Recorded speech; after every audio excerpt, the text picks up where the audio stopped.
तालचेर मां Hingula truck driver महासंघ पक्षर देउलबेड़ा एक सड़क सुरक्षा सचेतनता कार्यक्रम अनुष्ठित हो जाइछि। ଏହି କାର୍ଯ୍ୟକ୍ରମରେ ମୁଖ୍ୟ ଅତିଥି ଭାବରେ ତାଳଚେର ପରିବହନ ଅଧିକାରୀ ନିଖିଲ ପଟ୍ଟନାୟକ ଯୋଗଦେଇ ପ୍ରଦୀପ ପ୍ରଜ୍ୱଳନ କରିବା ସହିତ ଡ୍ରାଇଭରମାନଙ୍କୁ ସୁରକ୍ଷିତ ଗାଡ଼ି ଚାଳନା କରିବା ସହିତ ସଡ଼କ ସୁରକ୍ଷା ଉପରେ ବିଭିନ୍ନ ପ୍ରକାର ସଚେତନତା ବାର୍ତ୍ତା ପ୍ରଦାନ କରିଥିଲେ। ଡ୍ରାଇଭରମାନେ କିପରି ରାଜରାସ୍ତାରେ ସୁରକ୍ଷିତ ଭାବରେ ଯାତାୟାତ କରି ଜନସାଧାରଣଙ୍କୁ ସୁରକ୍ଷିତ ଯାତାୟାତରେ ସହଯୋଗ କରିବେ ସେ ଉପରେ ସଂଘ ପକ୍ଷରୁ ଆଲୋଚନା ହେବା ସହିତ ଗାଡ଼ି ଚାଳନା ସମୟରେ ମଦ୍ୟପାନ କରି ଗାଡ଼ି ଚଳାଇଲେ ଓ ଓଭରଟେକ୍ କରି ରାସ୍ତା ଜାମ୍ କଲେ ପ୍ରଶାସନ ପକ୍ଷରୁ ଦୃଢ଼ କାର୍ଯ୍ୟାନୁଷ୍ଠାନ ନେବାକୁ ସଂଘ ପକ୍ଷରୁ ଦାବି କରାଯାଇଛି।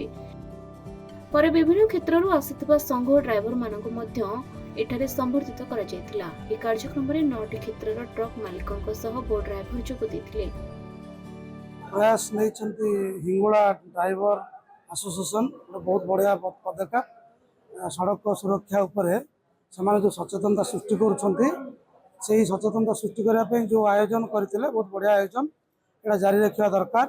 निहात भाग ये कार्यक्रम एकदम बहुत बढ़िया कार्यक्रम कर सामाजिक वार्ता आज आग को आम पर्वपर्वाणी दिन आसूँ तेणु रास्त दुर्घटना को किपर भाव में दुर्घटना जनित मृत्यु दुर्घटना को मैंने प्रतिहत करें निज भितर निजे माने सचेतन अच्छा सचेतन वार्ता देले एकदम बढ़िया काम कार्यक्रम कर बहुत संख्यार ड्राइवर अच्छा आम समस्त प्रशासन परिवहन और समस्त उच्च पदवी अधिकारी मानक निमंत्रित करूँ कौन कारणवश जो मीटिंग सार रही सार आसपार तो आर सार तो आमको बहुत उत्साहित करे से आम संघ तरफ सार को धन्यवाद जनाऊँ।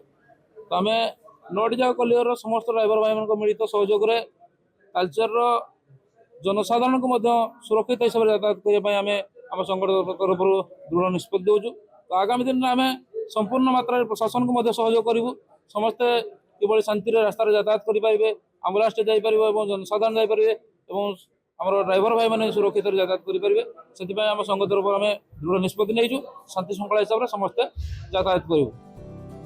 तालचेरु रवींद्रनाथଙ୍କ रिपोर्ट खबर ओडिशा।